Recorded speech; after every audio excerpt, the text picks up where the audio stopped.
Hello, cyberspace. It's me, Angie, and I welcome both you and your ears to an episode of Life, Love, Music, and Space Travel.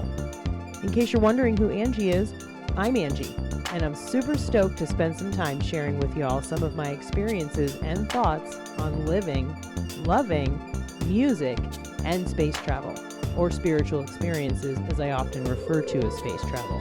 A rather broad spectrum, right? Well, my hope is to always share something that resonates with, intrigues, excites, or perhaps inspires you. On that note, I invite you to sit back, buckle up, and take a little trip out into the cosmos with me.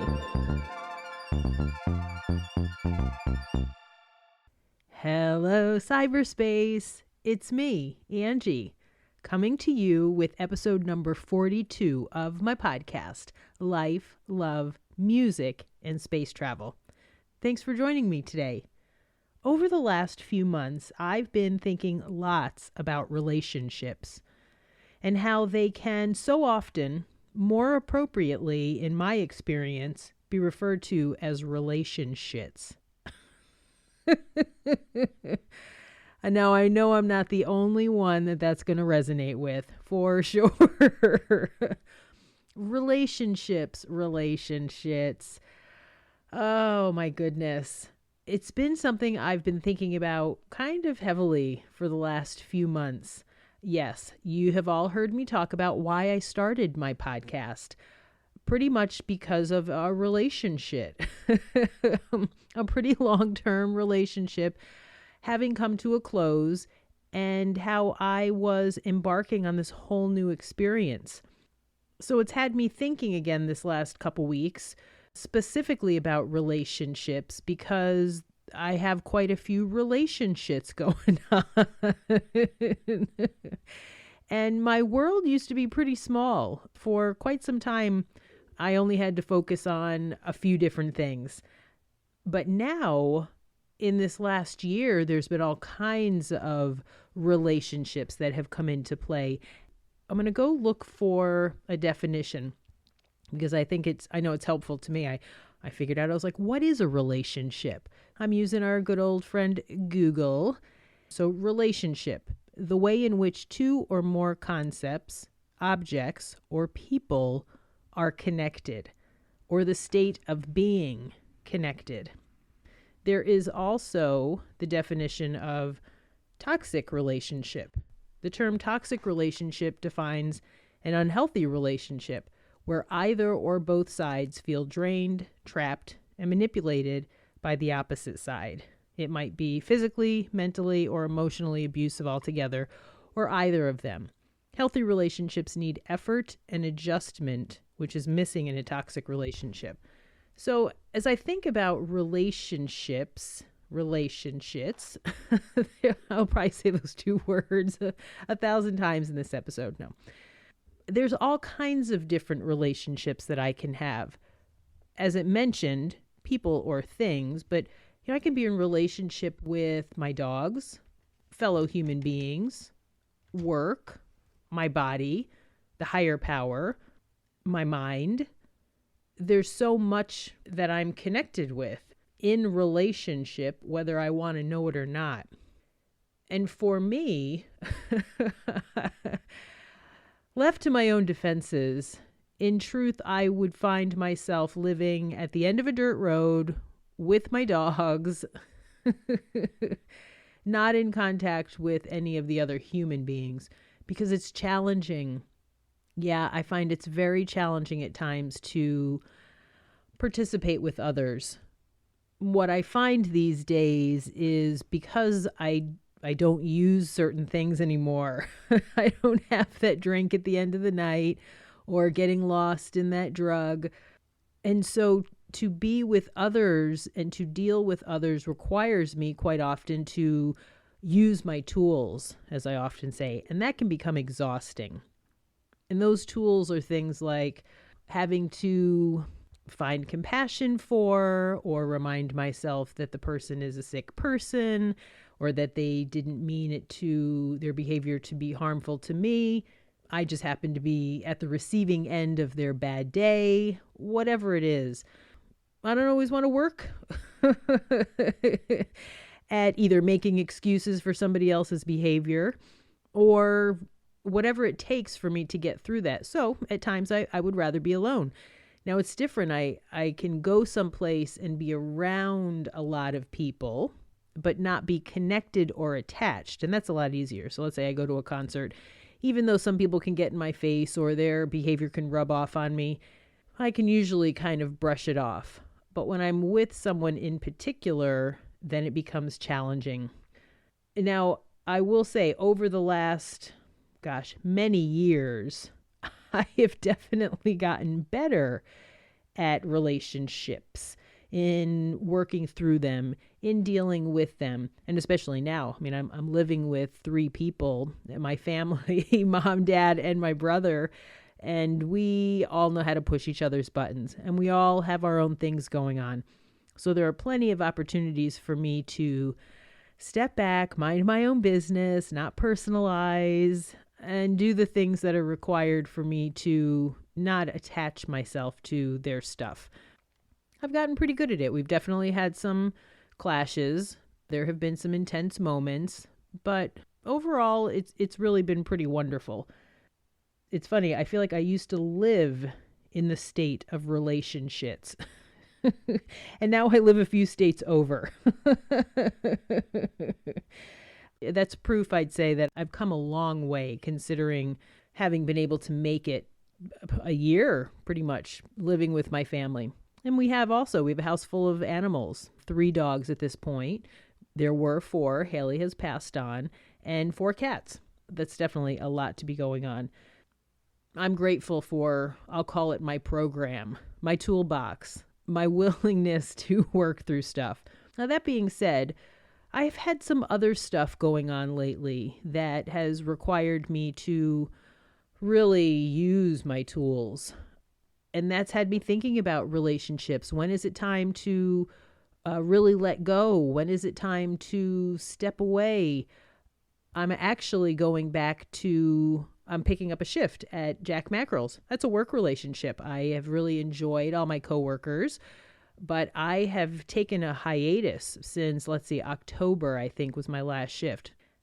It'll be interesting to go back. I think I needed the break for myself. I've been in the industry for a long time, and I got a little bit of perspective going back into it and stepping away from it. And I am excited about it and excited to see some people. So it's just one area where I feel like, the relationship had transferred over into relationship.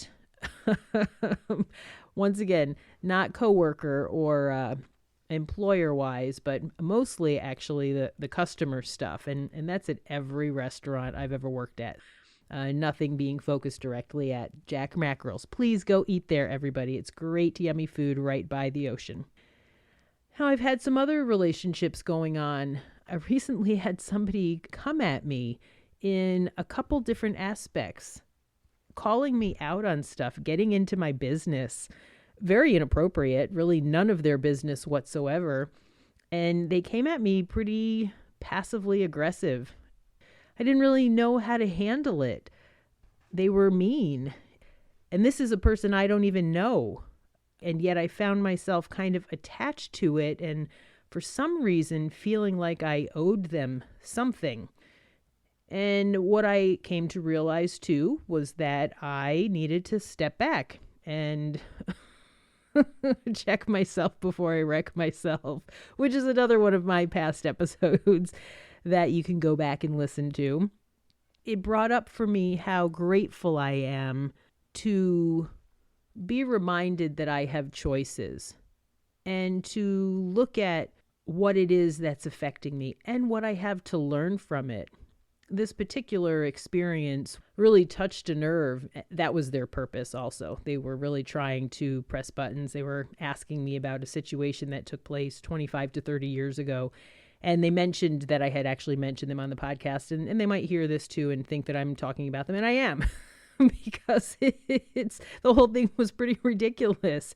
And yet it was is a huge opportunity for growth for me. They brought up something that I have no recollection of. it's none of their business, even if there was any truth behind it. And it reminded me, I got a chance to be honest about, I am a recovering alcoholic and was a blackout drinker for a long time. And I did a lot of things probably that I have no recollection of. But they tried to come at me to pull me into something and try and get a reaction out of me. And I believe try and scare me in some way, as if they were going to go back to somebody else, our common person, and tell them and somehow harm me. I mean, I find it actually ridiculous. I'm 50, almost 52 years old. I'm way too old for this. And I feel pretty good about the fact that there's nothing out there that somebody doesn't know about me. And if somebody really wants to call me out on something or tell somebody something about me, go ahead and have at it. It says a lot more about them than it does about me. But it reminds me of my growth in the area of relationships. Why would I even want to continue to participate with this person? I don't know why I ever connected with them at all, other than out of a place of compassion. I just am grateful to understand that I can disconnect, that I really don't have to personalize anything. And what a cool thing to understand that other people's stuff is about them. It has nothing to do with me. And there's a lot of freedom in that. Kind of transitioning a friend of mine, Bill, recently made me familiar with something called the Briggs-Myers personality test, if I'm saying that right. Maybe you out there already know about it, but it is a personality test, and I took it, and you can find it online. I came to find that I am an assertive adventurer, and that kind of sounds like me, which is not the way I always used to be assertive, especially speaking up for myself, understanding that I can set boundaries and I am worthy of speaking up for myself. The reading about myself, I found it to be very interesting and kind of spot on. I definitely need to go in and read up a bit more, but that's helpful for me when it comes to interacting with others, really having a willingness to look at myself. Look at my part in the dysfunction that might be going on around me. What do they say? If you spot it, you got it.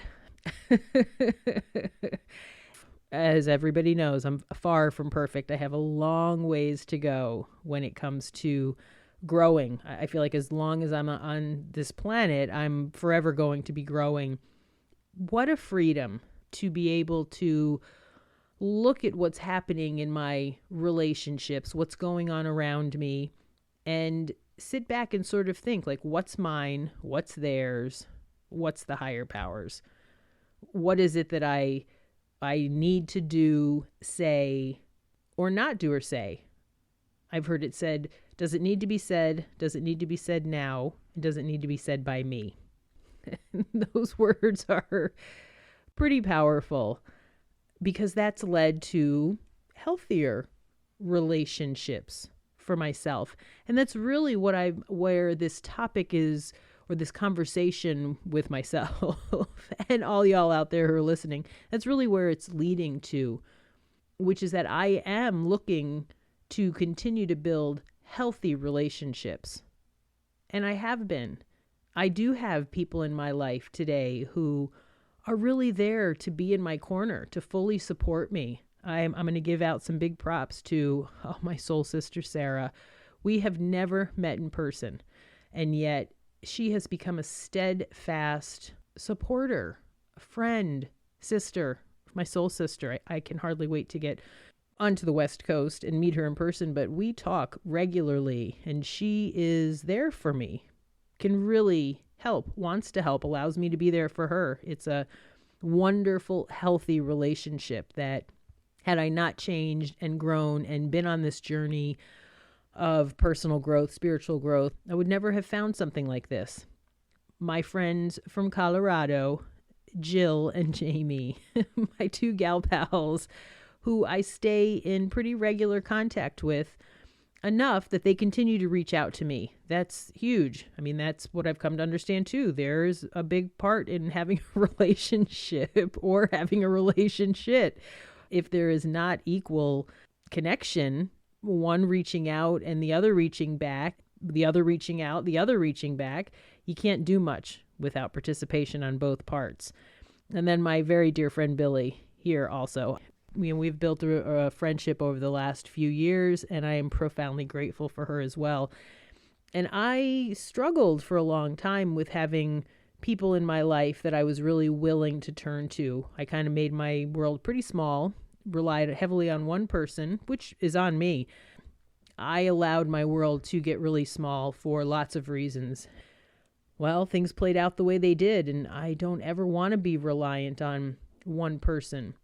But that requires me to have an honest willingness to share myself with others and to try and be choosy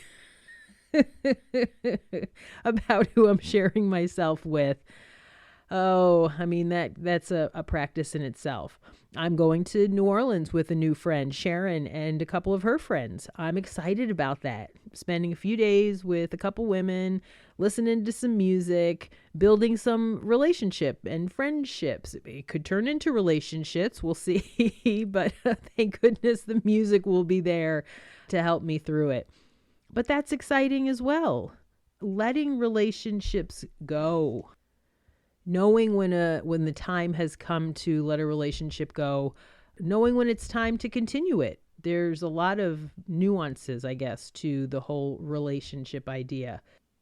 I mean, I've come to understand that it's very important to learn what it is that keeps me from being vulnerable and intimate with another, and what allows me to tolerate the unacceptable.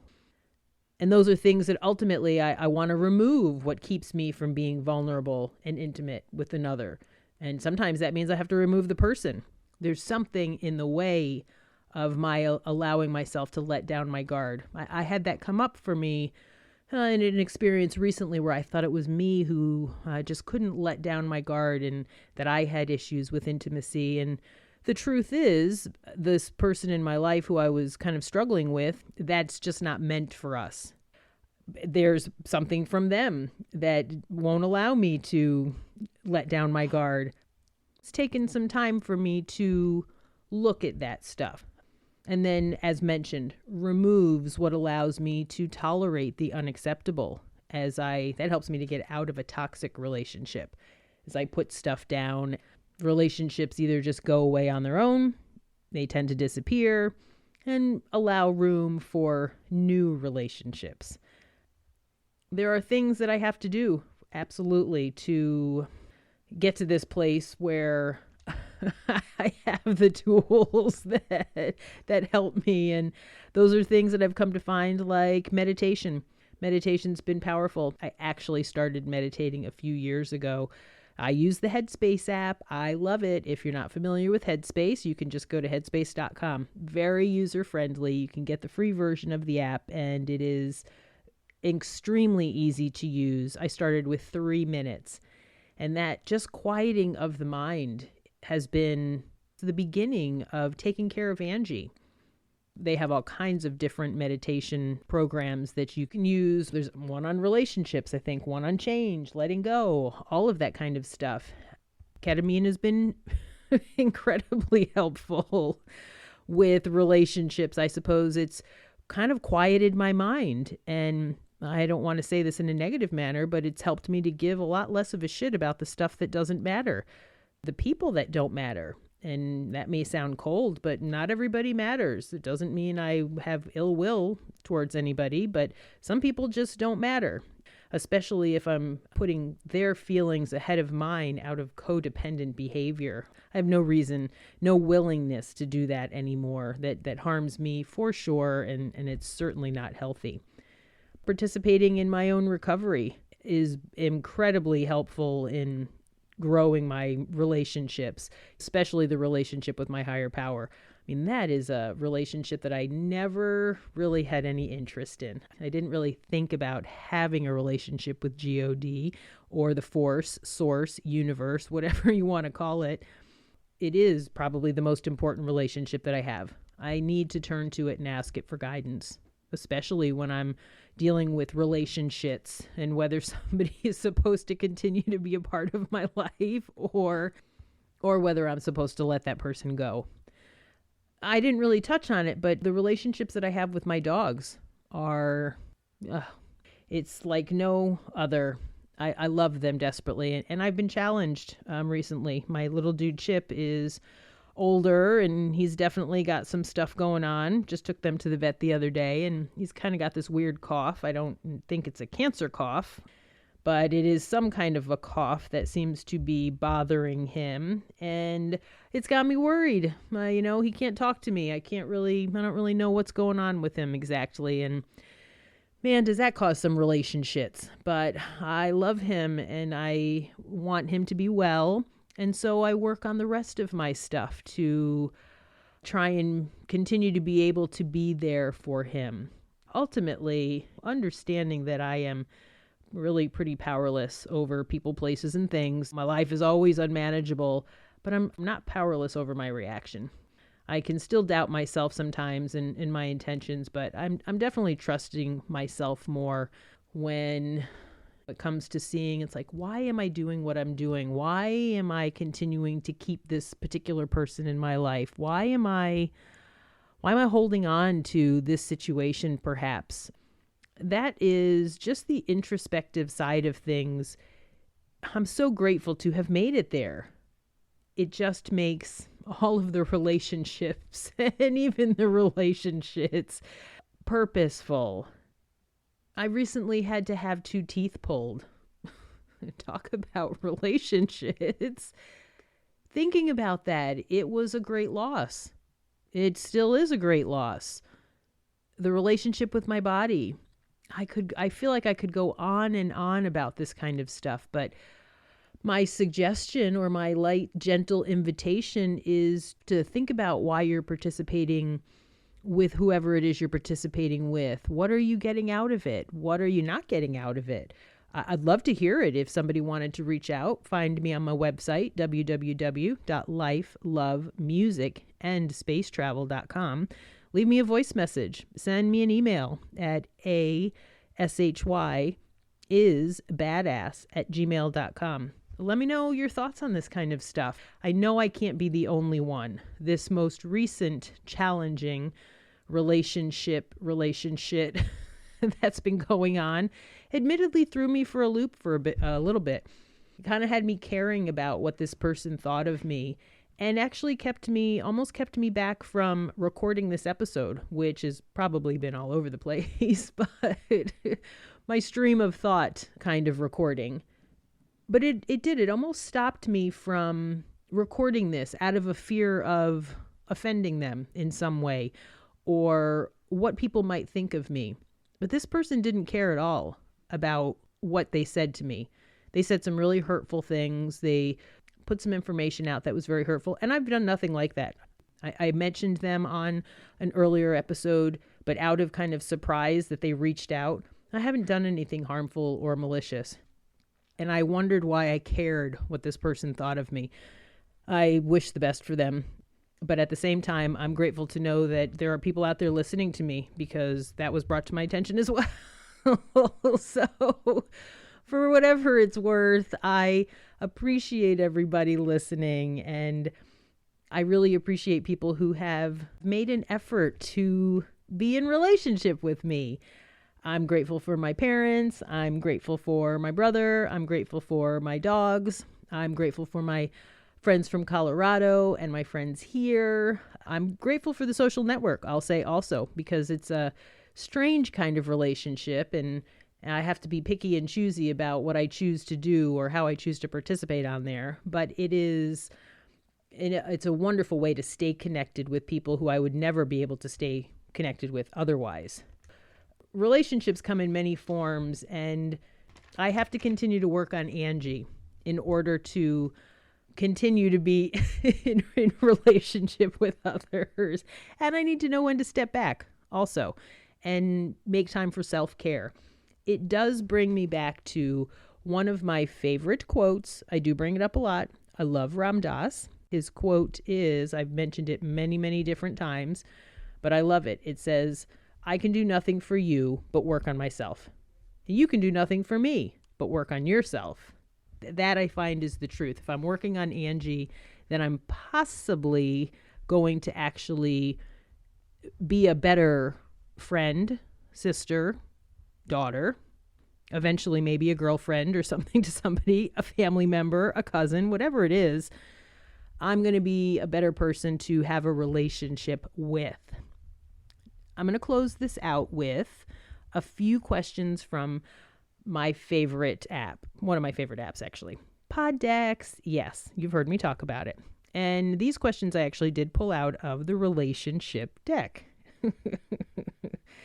And the questions are, here's the first one. What does a healthy relationship look like? To me, as I've mentioned, I've not always been so great at relationships, but I feel like a healthy relationship to me looks like two people, at least if it's between two people, it looks like us participating with one another, listening, sharing, reaching out, responding back, having the best intentions for one another, being able to own up to, take responsibility for, that kind of stuff. That to me is what a healthy relationship looks like. And a healthy relationship with work as well. I need to be able to go in and understand that my voice can be heard and that I'm important and validated to enough of an extent, obviously understanding that somebody else is in charge. But a healthy relationship with work looks like being at a place that I enjoy. There's so many things. A healthy relationship with my body means that I am taking care of the things I need to take care of. Maybe pull the teeth out, maybe get some implants, go to the doctor for regular exams and do the things that I need to do. The dermatologist, you understand that I'm worth spending money on myself, especially when it comes to health. Let's see. How can you get out of a toxic relationship? Well, sometimes you got to detach with an axe. I suppose it's nice if you can detach with love, but the best thing to do is get out. I know I have a few that I probably didn't get out with the best or the most grace, and I may need to go back and work on a little bit of closure for those relationships. But I feel like ultimately getting out of a toxic relationship with the least amount of wreckage is the goal, and yet getting out of it, doing whatever is required. I think that probably looks different for everybody to a certain extent, whatever works for you, but get out of it if you've got one going on. I recently erased some people from my search deal in Facebook, and I've had to just cut some people off with the phone and block some people. And, that's the kind of thing. Stop reaching out. People stop reaching back if they ever reached out at all. It can be done. Just remember that. I had to take responsibility. Why was I in the relationship? Sometimes just fear of what was going to happen if I got out. The fear kept me in it. Well, I will be here to say that it's worth working through the fear. Do you believe you can be friends with someone you loved in the past? As far as relationships go, we all know this is a touchy one for me. I do believe and think it's ultimately the goal. If it's possible to maintain a friendship, I feel like that's maturity. And it's beautiful to think of two people who perhaps spend some time with each other. That much time to not be friends just seems weird, in my opinion. But other people can get in the way of that. And if that's what comes to play, then so be it. If the relationship is meant to be, it'll be. And if not, then walking away and continuing to move forward is the only goal. But I do believe it is possible. Is romantic love the most important love of all? I'm going to say straight up, no. I think it can be a very small part. I used to think that it was all about the not you complete me, but kind of. I'm just going to make one person my everything. The romantic love is a small piece. The family, the friends, the work, the dogs, the body, the personal growth, all of that love, so much is necessary and available and makes life that much bigger. Last question, and this is just a totally random. I'm not sure which deck this one came out of, but it says, if you were perpetually surrounded by one aroma besides your natural smell, which you and everyone around you could smell, what would it be? My answer is cedar. I love the smell of cedar chips. I thought about a lot of different things that might be too sweet or too strong or whatever, but cedar, that's my answer. I have had some espresso today. Maybe that's why I'm talking so fast. But time seems to have flown. I appreciate y'all for listening, for taking some time out for me. It's Sunday afternoon here today. Usually I'm recording at about 10:30 at night, but it's about 3:47 p.m. on Sunday afternoon, and I am about to close out and finish editing this episode and get it out for you tomorrow morning. But whenever you listen to it, I hope you enjoy it and find something that resonates with you. Think about why you're in the relationships that you're in. It's possible to change them. It sucks to have to let things go, I will say, because I think part of at least my human condition is to hold on. I just know that I want to have healthy relationships. Understanding that even a healthy relationship can turn into relationshits for a while. And that's okay. It's an opportunity for growth, for sure, which is what this life is all about for me. The ones that are worth growing through the shit will be there on the other side. Get rid of the ones that are toxic. Hold on to the healthy ones and do the work that's required to grow in it. And don't take for granted the people that you have in your life, the pets that you have in your life, the work that you have in your life, whatever it is, the relationship with the God of your understanding. Relationships are important. I do like my relationship with Angie. I'll close out with that. It is one of the most important relationships that I have. I didn't used to like myself. I didn't like my body. I didn't like my mind. I didn't like me at all. I couldn't stand to look at myself in the mirror. It has not been that way for a long time. I am courageous. I'm worthy. I'm enough. And I suggest y'all do whatever you need to do to feel the same way about yourself. Learn to love yourself. On that note, until next time, thanks for listening. Bye. So we've reached the end of today's episode. Thanks so very much for listening. It's now time to reconnect to planet Earth and all that comes with living on the blue ball. I'd love to hear your ideas for future episode topics, along with any and all positive and or constructive feedback. Please feel free to contact me at ashyisbadass@gmail.com. Thanks again for spending some time with me and allowing me to share myself with you. Until next time, please be gentle with yourselves, be kind to animals, and do all you can to allow your authentic selves to shine brightly.